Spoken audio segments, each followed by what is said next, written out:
Biz burada söhbət elədiyimiz ərəfədə yaxın şərqdə hələ də raketlər atılır və elə son məlumata görə İsrail hazırda İranın yenə hansısa bir neft kəmərinə məxsus hərbi və müdafiə sənaye obyektini hədəfə alıb və bütün bunlar gün ərzində bir neçə dəfə olur və internetdə, sosial mediada da biz bu görüntülərə də şahidlik elədik. Son 2 gündə Tehranda günəş çıxmır. Məhz buludlu hava olur, məhz neft stansiyalarının partlamasının səbəbindən və havada çox tüstü əmələ gəlib və bütün bunlar, bütün bunlar həm də iqtisadiyyatı insanların gözünün qarşısına gətirir ki, bu hara gətirib çıxardar məsələni. Baxın, biz böyük ehtili ölkələrinin neft ehtiyatlarını bazara çıxarmasından danışırıq. Tutalım, sabahları bu qərar verildi. Qiymət artımını real şəkildə məhz bu maliyyə nazirlərinin qərarı dayandıra bilərmi, yoxsa bu addım yalnız qısa müddətli olacaq? Nə deyirsiniz bundan? Bilirsiniz, əvvəlcə bunu qeyd edim ki, hazırda neft bazarında baş verənlər tələb təklifdən daha çox gözləntilərə fokuslanmış sıçrayışlardır və bir qədər də manipulyasiyalar vardır ki, yaranmış fürsətdən nəhənglərin istifadəsi və hüquq qazanmaq məsələsidir.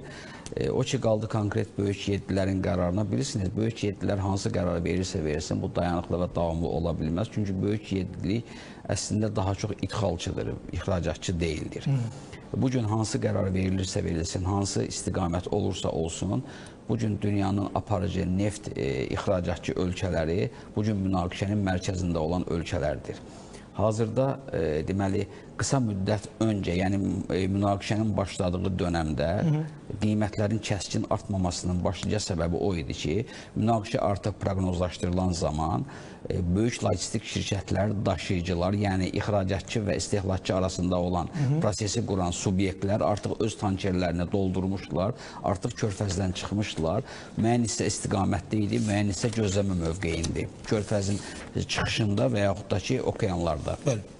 Və bir müddət, bir neçə gün, 3-4 gün ərzində bu proses getdiyindən, yəni arzırdıq, Hörmüz boğazından keçmiş gəmilər artıq istehlakçılara çatma səbəbindən, belə deyək, qiymətlərə kəskin təsir olmamışdır. Amma hazırki vəziyyətdə Şaban müəllimə qeyd etdiyi kimi, bilavasitə rəsmi, fiziki olaraq bağlanmasa da, gəmilərin gözləməsində və bu körfəzi keçməməsində başlıca səbəb qiymət faktorudur. Məsələn, şərti olaraq qeyd edib, bir gəminin bu istiqamətdən keçməsi üçün şərti olaraq qiymətləndirirəm, $100 sığorta haqqı varsa, risklərin böyük olması səbəbindən 20 dəfə və yaxud da ki, 50 dəfə $5.000 həcmində bir gəmiyə görə sığorta haqqı tələb olunursa və bunu daşıyıcı şirkətlər, yəni ortada iki istehlakçı və ixracatçı arasında olan şirkətlər əgər 50 dəfə və yaxud da daha yuxarı sığorta xərclərini qarşılayacaqsa, o zaman neftin qiyməti bugünkü məsələn 119 maksimumu deyil, bəlkə də 200 üzərində bir qiymət olar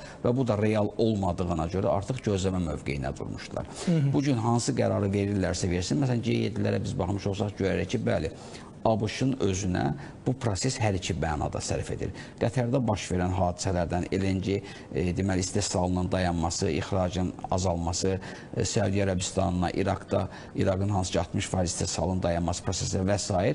dünyanın ən böyük hazırda neft ixracatçısı, deməli istehsal hasilatçısı və ixracatçısı potensialının olan ABŞ üçün əlavə imkanları yaradır. Məsələn, birinci yerdədir.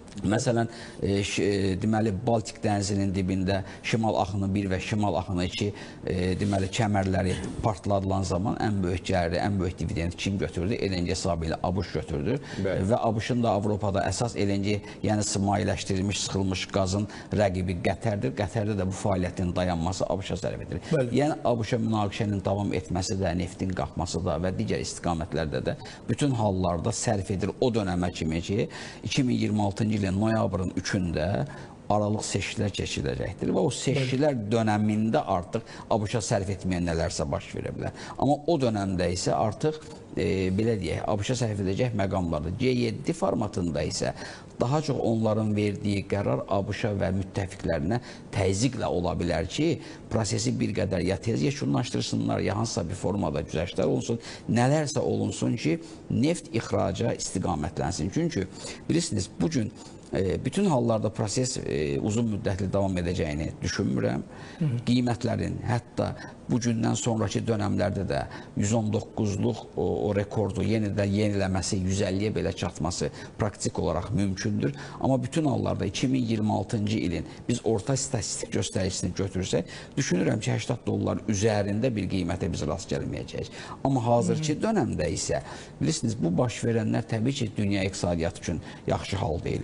Baxın, istər Dünya Bankının, istər Beynəlxalq Valyuta Fondunun, istər BMT-nin ayrı-ayrı təsisatlarının hesablamalarında qeyd olunur ki, neftin hər 10 deməli dollar bahalaşması, daha doğrusu hər 10%, 10 dollar deyil, 10% bahalaşması, yəni 60 dollara satılan neft 66-ya satılırsa, 100-ə satılan 110-a satılırsa və s. Hər 10 dollar bahalaşması qlobal inflyasiyanı 0,3-0,5 faiz bəndi qədər yüksəldir. Məsələn, dünyada nəzərə alıblarsa ki, proqnozlaşdırıblarsa ki, 2026-cı ildə qlobal inflyasiya 3% olacaqdır. Əgər 10% məsələn bahalaşma olarsa, artıq olacaq 3,5%. inflyasiyanı göstərəcək. Və təbii və nəticə etibarilə bu isə qlobal ücemin daralmasına gətirib çıxardı. Bu da 0,2-0,3% bəndində. Yəni qlobal ücem dünyada məsələn götürülürdüsə ki, məsələn yenə də 3% olacaqdır. Gözləniləcək 2,7% olacaqdır. Amma bu 10%dədir. Əgər nəzərə alsaq ki, 70 dollar olacağı proqnozlaşdırılan və 70 dollardan götürülmüş bir neft artıq məsələn 105-ə satılırsa, artıq bu 50% deməkdir. 50% artım isə qlobal inflyasiyanı artıq 2,5% dərəcəsi artması deməkdir. Çünki hər 10% 0,5 artırırsa, 50% 2,5 artım deməkdir.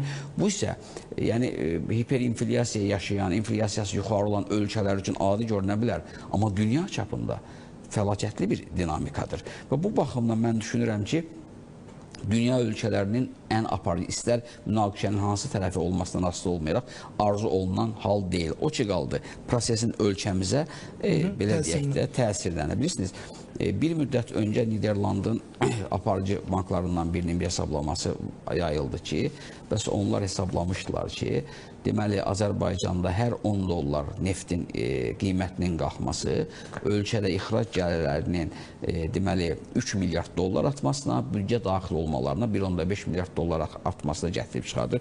Düzdür, mən bunu hesabladığım zaman bir qədər aşağı rəqəm aldım. 2,3, 1,5, yəni 2,3 ölkəyə valyuta daxil olmasına xidmət edir. Sadəcə bunlar digər enerji yan faktorlarla falan ümumi kompleks hesablamanın nəticəsi idi. 3 milyard deyirlər. Amma indi baxın, bugün Azərbaycan nefti məsələn 105 dollardan satmış olsa belə, 119 deməkdə, ya 105, ya 115, belə də 100 deyək də, 65-dən büdcədə nəzərdə tutulubsa, bir 40 dollar əlavə satarsa, deməli illik kontekstdə 12 milyard dollar ölkəmizə əlavə gəlir deməkdir. 6 milyard dollar büdcə daxil olmalar deməkdir. Yəni bir qədər onun altında olan rəqəm. Amma bu illik kontekstdədir. Bu hesablama illikdir. Biz onu bir 50-yə 52-yə bölsək, 50-yə 52-yə bölsək, təxminən məsələn 240 milyon, 220 milyon belə deyək də ölkəyə əlavə vəsaitin daxil olması deməkdir. Büdcə daxil olmalarını isə 1,2 milyon müsbət təsir göstərəcəkdir. Amma bu ilk baxışdan ölkə üçün bir sevindirici məqam kimi görünə bilər, amma yanlış bir düşüncə olacaqdır. Çünki əgər ölkədə bu proses baş verirsə, bu avtomatik inflyasiyanı da artıracaqdır. Çünki Azərbaycan böyük ölçüdə idxaldan asılı ölkədir. Qlobal iqtisadiyyatda baş verənlər, istər yerli, istər salda olan faktorlar, istər qlobal iqtisadiyyat faktoru səbəbindən idxal etdiyimiz məhsullarda inflyasiya artacaqdır. Qiymətlərin artması inflyasiyanın artması deməkdir. İnflyasiya artdığı zaman nə baş verir? Hər ilin sonunda ölkə olaraq biz müəyyən ödənişləri indeksasiya etməliyikmi? İstər pensiyalarda olsun, istər sosial müvazinətlərdən olsun və o indeksasiyanın nəticəsi olaraq biz əhaliyə sonraki il verəcəyimiz, verdiyimiz vəsaitlər, yəni biz dedikdə dövlətin verdiyi vəsaitləri biz hesablasaq, görəcəksiniz ki, o neftdən gələn gəlirlər bir qədər də üzərinə pul qoyaraq həmin o yaradılan inflyasiyanın qarşısının alınması üçün olan tədbirlərə yönəlir. Buna görə də neft qiymətləri... Xeyrindən çox zərəri var. Yəni, bilirsiniz, əgər, məsələ nədir məsələ?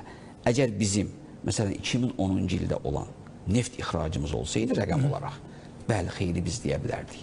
Axı ildən ilə bizim neft ixracımızda azalma dinamikası var. Məsələn 2010-cu ildə 50 milyard 50 milyon ton üzərində olan göstərici 2025-ci ildə 27,7 milyon tona düşmüş. Yarı-yarı azalıb. Yuxarı göstərici olsaydı və yuxarı qiymət olsaydı bu başqa bir məsələ idi. Amma hazırki göstəricilərlə biz bu dinamikanı görürük. Məsələn qazda da 2025-ci ildə təxminən 8,8 milyard dollarlıq qaz ixrac etmişik. Bu gün artıq qiymətlərin artması təbii ki, ölkənin hardasa bu ildə yəqin ki 25 milyard kubmetr üzərində biz qaz ixracımız olacaqdır. Amma bütün hallarda daxil olmalar əlavə olaraq inflyasiya təzyiqi yaradır. Bu da təbii ki, ölkə üçün əlavə ödənişlərin belə deyə həyata keçirilməsini zərurətə çevirir. Çox sağ olun.